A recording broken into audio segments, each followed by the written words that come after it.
হযরতে ওয়াইস করণী রাদিয়াল্লাহু তাআলা আনহুকে ভালো জানেন না খারাপ জানেন? তিনি কেমন মানুষ? আওয়াজ দিয়ে বলুন না ভালো মানুষ। আরো জোরে বলুন কেমন মানুষ? কেমন ভালো? একটু দেখেন, গভীর মনোযোগ। মা বাবার খেদমত করলে মানুষের উপর আল্লাহ রাজি হয়ে যায়, নবী রাজি হয়ে যায়, তার পজিশন শ্রেষ্ঠ হয়ে যায়। নবীজির খলিফা সাইয়েদনা আবু বকর, নবীজির খলিফা সাইয়েদনা ওমর, নবীজির খলিফা সাইয়েদনা ওসমান গনিযুন নূরাইন, নবীজির খলিফা খাতুনে জান্নাত ফাতেমা তুজ জোহরার স্বামী হযরত আলী রাদিয়াল্লাহু তাআলা আনহু নবীজির খলিফা। এই চারজন নবীজির খলিফা, তাদের মধ্যে জল্পনা কল্পনা দাবি ছিল নবীজি যদি দুনিয়া থেকে বিদায় হয়, নবীর জুব্বা মুবারক আমরা চারজনের যে কোনো একজন পেয়ে যাব। জোরে বলুন সুবহানাল্লাহ। নবীজির কি মুবারক? জুব্বা মুবারক। নবীজির সব মুবারক, নবীজির জুব্বা মুবারক। আমার প্রিয় নবী দুনিয়া থেকে যাওয়ার পূর্বে, এক সপ্তাহ পূর্বে আল্লাহর নবী সাইয়্যিদুল মুরসালিন রাহমাতুল লিল আলামিন ডাক দিলেন, আবু বকর, ওমর, উসমান, আলী, তোমরা আমার সামনে আসো, তোমাদেরকে আমি একটা জরুরি দায়িত্ব দিয়ে যাব, জরুরি একটি কথা বলে যাব। সাইয়েদনা আবু বকর, ওমর, উসমান ও আলী আসলেন। আল্লাহর নবী চক্ষু মোবারকের পানি মোবারক ছেড়ে দিয়ে বলে, আবু বকর, ওমর, উসমান ও আলী, তোমরা শোনো, আমার এই যে হাতের মধ্যে তোমরা জুব্বা দেখতেছো, এই জুব্বা মোবারক তোমরা আমার একজন আশিক, একজন গোলাম, একজন প্রেমিককে তোমরা দিয়ে দিও, যার নাম ওয়াইস করণী। আমার ওফাতের পরে আমার এই জুব্বা তার কাছে নিয়ে দিয়ে দিও। সাহাবায়ে কেরাম আশ্চর্য হয়ে গেলেন, আয়া কাম ইয়া রাসূলুল্লাহ, খলিফা আমি, ওমর খলিফা, ওসমান খলিফা, আলী খলিফা, আবু বকর খলিফা, কিন্তু কোন খলিফা জুব্বা পেলাম না। ওয়াইস করণী নামে এক ব্যক্তি জুব্বা পাবে, কারণ কি? আল্লাহর নবী কেঁদে কেঁদে বলে দিলেন, ওয়াইস করণী এমন একজন ব্যক্তি যার সর্বঙ্গের মধ্যে আমার ভালোবাসা, এবং আমার ভালোবাসার পরে তার অন্তরে তার মার ভালোবাসা। জোরে বলুন সুবহানাল্লাহ, আল্লাহু আকবার। আমরা নবীর ভালোবাসাও চাই, মা বাবার ভালোবাসাও চাই। আপনাদের অনেকের মা নেই, আবার অনেকের বাবাও নেই, আবার এমনও সন্তান আছি আমার মতো অনেকে মাও নেই, বাবাও। সবাই একবার উচ্চ স্বরে বলুন তো দেখি, মা। আবার বুঝে যায় মায়ের সাথে শত্রুতামি আছে নাকি? আরো জোরে বলুন মা। এবার বলুন বাবা। এবার বলুন আল্লাহ। এবার বলুন ইয়া রাসূলুল্লাহ। এই চারটি নামের মধ্যে মজা আছে কিনা? কোন ভাই দোষী করার পরে পুলিশ ভাই নিয়ে যদি তাকে বেত মারে, মা, বাবা, আল্লাহ, ইয়া রাসূলুল্লাহ, আগে ডাক দেয় মা। না আপনাদের দেশে এই কথা বলে রাঙ্গামাটিতে যখন বাড়ি মারে, শাশুড়ি, এই কথা আসে নাকি? কিন্তু ঈদের দিন নতুন পোশাকটা আগে শাশুড়ির জন্য, মায়ের জন্য না, শ্বশুরের জন্য, বাবার জন্য না। ইসলাম শ্বশুর শাশুড়ির হক জামাইয়ের উপরে দিয়েছে, কিন্তু বাবার ঊর্ধ্বে নয়, মার ঊর্ধ্বে নয়। এজন্য আমি আমার যুবকদেরকে, বিশেষ করে যারা শাদী করেছেন, তাদেরকে বলবো, যদি কিছু দেওয়ার খেয়াল থাকে, ক্ষমতা থাকে, যোগ্যতা থাকে, অর্থ থাকে, মা বাবার হক প্রথম, আত্মীয়তার হক, পীরের হক রয়েছে। কিন্তু কোন পীরকে যদি হক আদায় করতে যান, যদি মা বাপকে যদি হক থেকে বঞ্চিত করেন, আল্লাহর আদালতে আপনাকে জবাব দিতে হবে।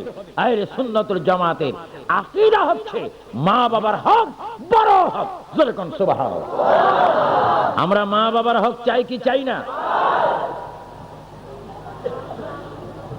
আমার আল্লাহ রাসূল হযরত ওমর আল ফারুক রাদিয়াল্লাহু তাআলা আনহু এবং শের খুদা আলী রাদিয়াল্লাহু তাআলা আনহু উভয়জনকে দায়িত্ব দিলেন, আমি পৃথিবীর থেকে যাওয়ার পরে আমারই জুব্বা মুবারক ওয়াজ করুনির কাছে দিয়ে আসবে, শুধু দিয়ে আসবে না, আমার সালাম আমার আশেকের কাছে পৌঁছে দেবে। চিৎকার দিয়ে বলেন সুবহানাল্লাহ। রাসূল যাকে সালাম পৌঁছে দিচ্ছেন তিনি কত বড় আশেক। আর আমার দেশে তো এখন সালাম নাই, এখন আসছে টাটা। জোরে বলে কি আসছে? বলে তোমার আঙ্কেলকে টাটা দাও। বাচ্চাকে শিখাই দিচ্ছে তোমার আঙ্কেলকে কি দাও। কিন্তু এমন একটি বাবা পৃথিবীর মধ্যে অভাব। বাবায় যদি এই কথা বলতো, মায় যদি এই কথা বলতো, হে বাবা তোমার চাচাকে জ্যাঠাকে বা হুজুরকে একটু সালাম দাও। জোরে বলে কি দাও? সেটা বলে না, জোরে বলে কি বলে? এই জন্য টাটা শিখাচ্ছেন, তো এই জন্য ঠাডারা আসে।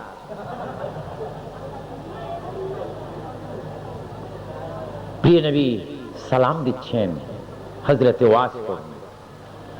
আমার প্রিয় ভাইয়েরা, আল্লাহর নবী দুনিয়ার থেকে বিদায় নিলেন, জাহিরি ভাবে বিদায় নিলেন।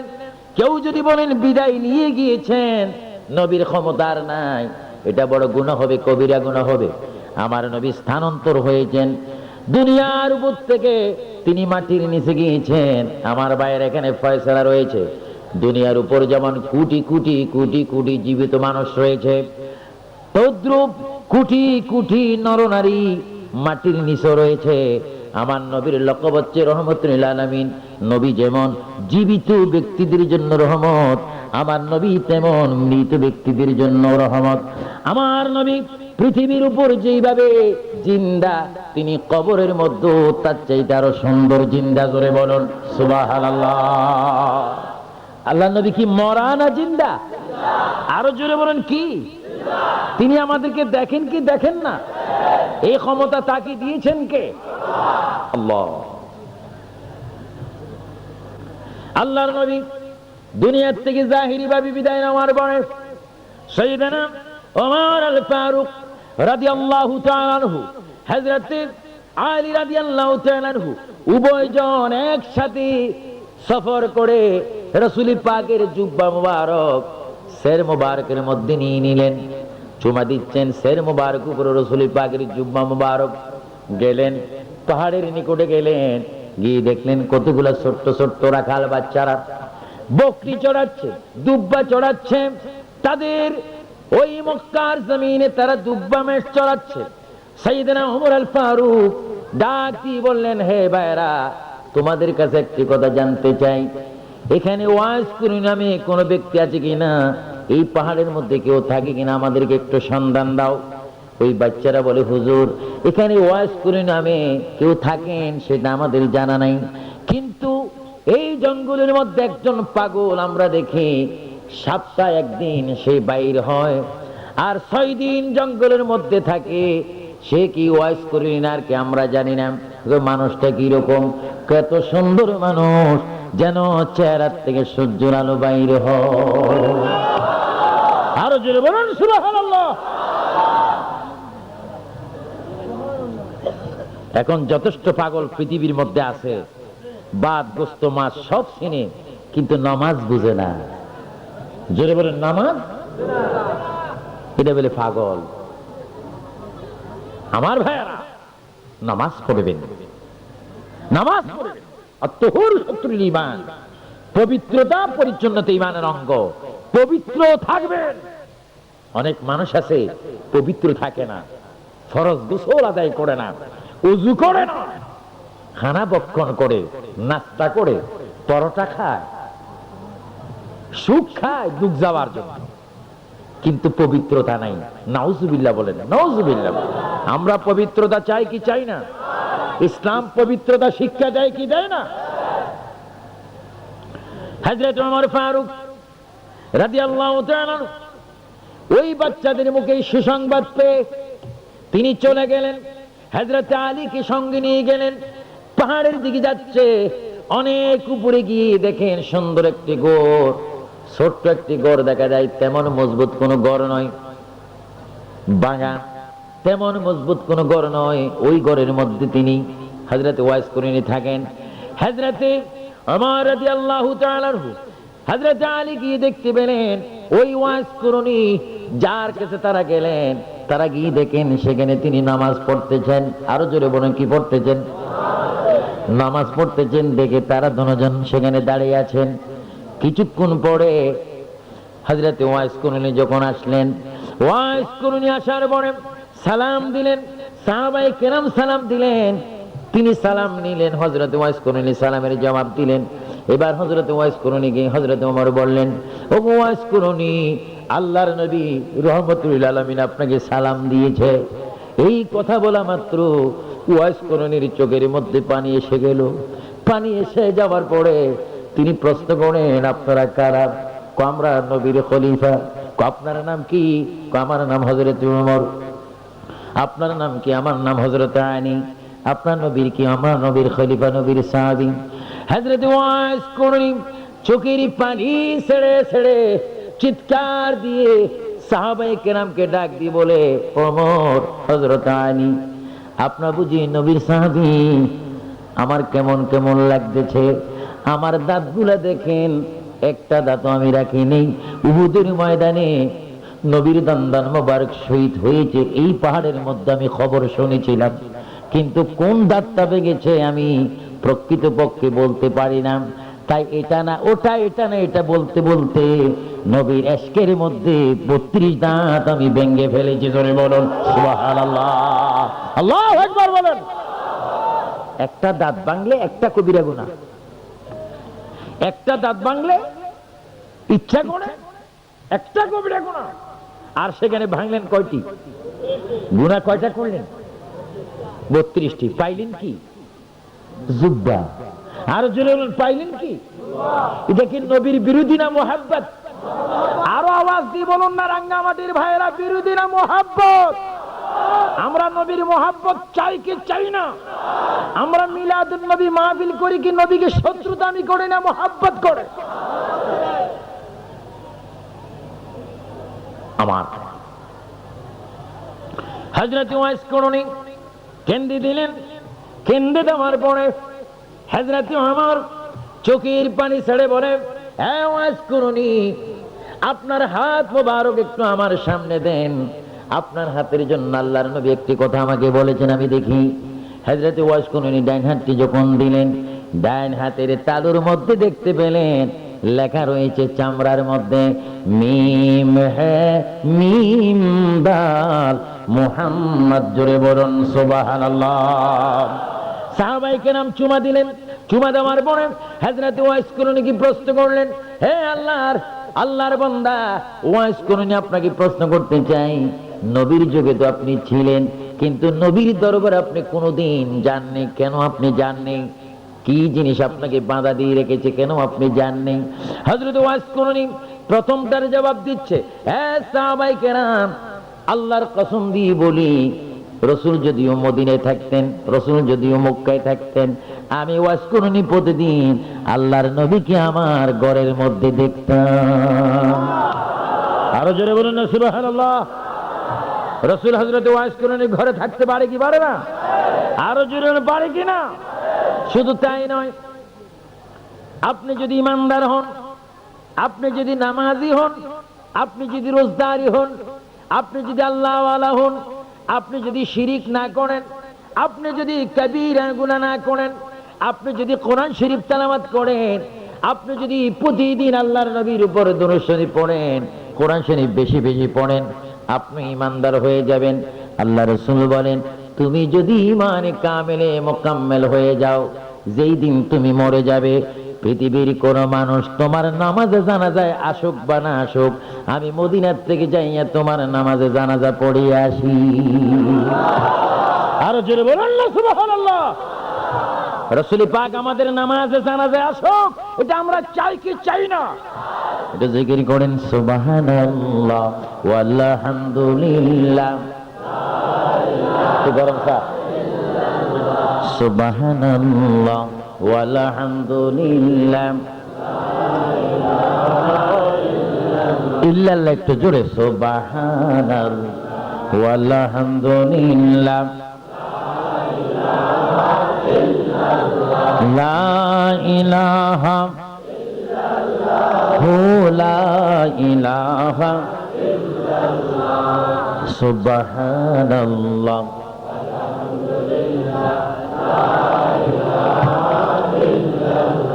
আসমান বলে এক আল্লাহ, বলেন আসমান বলে, জমিন বলে এক আল্লাহ, সবাই বলে এক আল্লাহ, আমরা বলি এক আল্লাহ। সুবহানাল্লাহ ওয়ালহামদুলিল্লাহ, সুবহানাল্লাহ,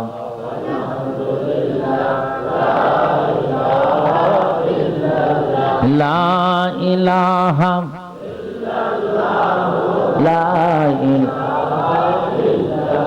হযরত ওয়াইস করুনি এবার বললেন, আল্লাহর নবী সব সময় আমার কাছে থাকতেন, আমি আল্লাহর নবীকে সব সময় আমি দেখতাম। সাহাবীরা প্রশ্ন করেন, খলিফাতুর রাসূলগণ প্রশ্ন করেন, ওয়াইস করুনি, বুঝলাম আল্লাহর নবী সব সময় আপনার ঘরে থাকে, এই জন্য আপনি যান নেই, আর কি আপনাকে বান্দা দিয়েছে, আপনি বলুন কেন যান নেই সশরীরে? হযরত ওয়াইস করুনি বলেন, আমার ঘরে আমার বুড়ো মা ছাড়া আর কেহ নাই, আমার কোনো ভাই নাই, আমার কোনো বোন নাই, আমার একমাত্র বাবা, আমার একমাত্র মা, যিনি বড় বৃদ্ধা, যিনি বড় অসুস্থ, তার খেদমত করতে করতে একটা সেকেন্ড আমি সময় পাইনি আল্লাহর নবীর দরবারে যাইতে। জোরে বলুন সুবহানাল্লাহ, সবাই উচ্চ স্বরে বলেন মা, আরো জোরে বলেন মা। আজকে আবু সুফিয়ান আবিদি আল কাদেরী রাঙ্গামাটি তাবল শরীফ ঈদ মিলাদুন নবী মাহফিলে বলে গেলাম, রমজানের 2 দিন পড়বে। আমার সুন্নি ভাইয়েরা, মা যদি তোমার ঘরে থাকে, মার কদমে গিয়ে চুমা দাও, মায়ের কোফালে চুমা দাও, মায়ের হাতে চুমা দাও। মার সাথে যদি কোনো বেয়াদবি করে থাকো, বাবার সাথে যদি কোনো বেয়াদবি করে থাকো, রমজানের রোজা পাওয়ার আগে, সেহরি মুখে দেওয়ার আগে মায়ের পা ধরে ক্ষমা চাও। মা যদি তোমাকে ক্ষমা করে, বাবা যদি তোমাকে ক্ষমা করে, রাসূল ক্ষমা করবে। রাসূল যদি ক্ষমা করে, আল্লাহ ক্ষমা করবে। রাসূলই পাক বলেন, যার উপরে মা বাবা খুশি, আমি রাসূল তাকে সুপারিশ করে জান্নাতে পৌঁছায় দেব। যেরকম সুবহানাল্লাহ। আমরা মা বাবার খেদমত চাই কি চাই না? আরো জোরে বল, চাই কি চাই না? মা বাবার কদমে চুমা দিলে সন্তানের পজিশন কি বাড়বে না কমবে? আমরা মায়ের কদমে চুমা দিতে চাই কি চাই না? বাবার কদমে, বাবার হাতে, মায়ের হাতে, মা বাবার কোফালে, হক্কানি পীর নায়েব রাসূল যারা, তাদের হাতে কোফালে। জোরে বলেন চাই কি চাই না? আমি দোয়া করি আল্লাহ পাক আপনাদের সকলকে মা বাপ বুঝার তৌফিক দান করুক। সবাই উচ্চ স্বরে বলুন আমিন, আর উচ্চ স্বরে বলুন আমিন। হযরত ওয়াইস করুনি বলেন, আমার মা বৃদ্ধা, আমার মা অসুস্থ, মায়ের খেদমত যখন আমি করতাম, এই খেদমতের জন্য রহমতুল আলামিনের দরবারে যাবার আমি সুযোগ পেতাম না। আল্লাহর নবী আমার এই খেদমতের উপর খুশি হয়ে, আনন্দিত হয়ে, আমার এই প্রেমের মধ্যে খুশি হয়ে, হে সাহাবায়ে কেরাম, নবীজির জুব্বা মুবারক আমার জন্য উপহার পাঠিয়েছেন। জোরে বলুন সুবহানাল্লাহ। দুজন খলিফা জুব্বা মুবারক তার হাতের মধ্যে দিলেন। দেওয়ার পরে তিনি ঘরে প্রবেশ করলেন। তিনি ঘরে প্রবেশ করেন, হযরত ওয়াইস করুনি আকাশের দিকে নজর করলেন। এবার আকাশের দিকে নজর করে হযরত ওমর, হযরত আলী ঘরের বাহিরে তারা আছেন। হযরত ওয়াইস করুনি জুব্বাটা নিয়ে যখন আকাশের দিকে নজর করে বললেন আল্লাহ। সবাই একবার জোরে সোরে বলুন আল্লাহ, আরো জোরে বলুন আল্লাহ। আমরা বিপদে পড়লে আল্লাহকে ভুলিয়া যাই, তারপরও জোরে সোরে বলুন, বান্দা যখন বিপদে পড়ে, মুসিবতের মধ্যে পড়ে, বান্দার সাথে আল্লাহ আছে কিনা? আরো জোরে আছে কিনা? আমরা আল্লাহকে ভুলে যাই, নবীকে ভুলে যাই। আমার ভাইয়া, আমার অনেক মা বোনেরা এসেছেন, আমি অনুরোধ করব কোন মহিলার আওয়াজ যেন এই প্যান্ডেলে শোনা না যায়। খামোশ, যতদূর পর্যন্ত আওয়াজ যাবে ততটুকু পর্যন্ত সর্প সৃষ্টি হয়ে জাহান্নামে তাকে দংশন করবে। কোন বেগানা পুরুষ, কোন বেগানা মহিলার আওয়াজ শোনা যাবে না। এইভাবে আওয়াজকে কন্ট্রোল করতে হবে। আবার অনেকে বলেন হযরতে মায়েশা সিদ্দিকা রাদিয়াল্লাহু তাআলা তো কথা বলেছেন, কোথায় আকাশের তারা আর কোথায় রাঙ্গামাটির খেরের ফাড়া, কোথায় মায়েশা সিদ্দিকা আর কোথায় রাঙ্গামাটির আয়সা, বেশ কম আছে কিনা? আরো জোরে না আছে কিনা? বেদন শরীফ পড়েন সালাতুনিয়া,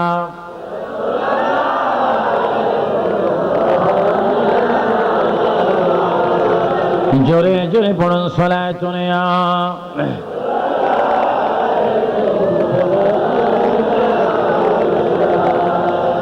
दो आलम क्यों न हो कुर्बा उसी पर, खुदा भी है रज़ा जो है मोहम्मद सलातुनिया।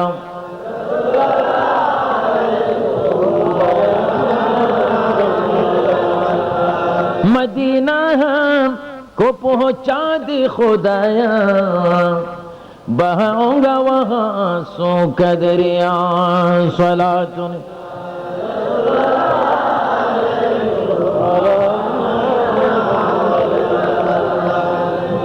হযরতে ওয়াস করনী রাদিয়াল্লাহু তাআলা আনহু তিনি ঘরের ভিতরে গেলেন, গিয়ে ডাক দিচ্ছেন কাকে? আল্লাহকে। সবাই আরেকবার বলুন আল্লাহ।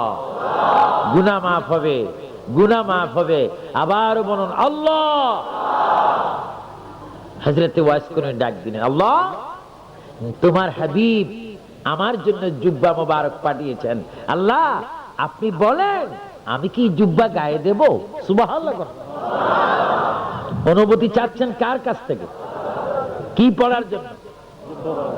আওয়াজ হলো গায়েব থেকে, পড়ে নাও, পড়লে আমি খুশি হব। হযরতে ওয়াস করনী এবার সিজদার মধ্যে পড়লেন, আয় আল্লাহ ততক্ষণ পর্যন্ত এই জুব্বা আমি গায়ে দেব না যতক্ষণ পর্যন্ত আমার দয়াল নবীর উম্মতের গুনাহ তুমি মাফ না করবে। সুবহানাল্লাহ, সুবহানাল্লাহ। আল্লাহ পাক বলেন, ওয়াস করনী যাও, অনেকগুলি উম্মতের গুনাহ মাফ করে দিলাম। আবার তিনি বলেন, আল্লাহ না, আরো মাফ করতে হবে, আরো মাফ করতে হবে, আরো মাফ করতে হবে। এইভাবে তিনি কাঁদতেছেন। কান্দার পরে কিছুক্ষণ পরে ওমর আলী ঘরের ভিতরে প্রবেশ করলেন। আপনি কেন ঘর থেকে বাইর হচ্ছেন না? ওয়াজ করনী চোখের পানি ছেড়ে ছেড়ে ডাক দিয়ে বলে, ওগো ওমর, ওগো আলী শোনেন, এই জুব্বা মোবারক গায়ে দিব কিনা আল্লাহর থেকে ইজাজত চেয়েছিলাম। আল্লাহ পাক আমাকে ইজাজত দিয়েছেন গায়ে দেওয়ার জন্য, কিন্তু আমি শর্ত দিয়েছিলাম নবীজির উম্মতকে যতক্ষণ পর্যন্ত আপনি মাফ না করবেন, ক্ষমা করে না দিবেন, ততক্ষণ এই জুব্বা আমি গায়ে দিব না। আলী, ওমর, হাজার হাজার কোটি কোটি কোটি কোটি উম্মতের গুনাহ আমি মাফ করাইলাম। আপনারা যখন এসেছেন আমি সিজদার থেকে উঠে গেলাম। যাও, এখন আমি গায়ে দিতে পারি। তবে আল্লাহর সাথে আমার ওয়াদা হয়েছে, এই জুব্বা গায়ে দেওয়ার কারণে কোটি কোটি উম্মতে মুহাম্মাদীকে তিনি জাহান্নাম থেকে জান্নাত দান করবেন। জোরে বলুন সুবহানাল্লাহ, আল্লাহু আকবার বলেন। আমার প্রিয় ভাইয়েরা, এবার আওয়াজ দিয়ে বলেন, হযরত ওয়াস করনী রাদিয়াল্লাহু তাআলা আনহুর কাছে নবীর কি দুশমনী ছিল না মহব্বত ছিল? আরো জোরে বলেন, কি ছিল? এখন কি আপনার কি দুশমনী চান না মহব্বত চান? মহব্বত।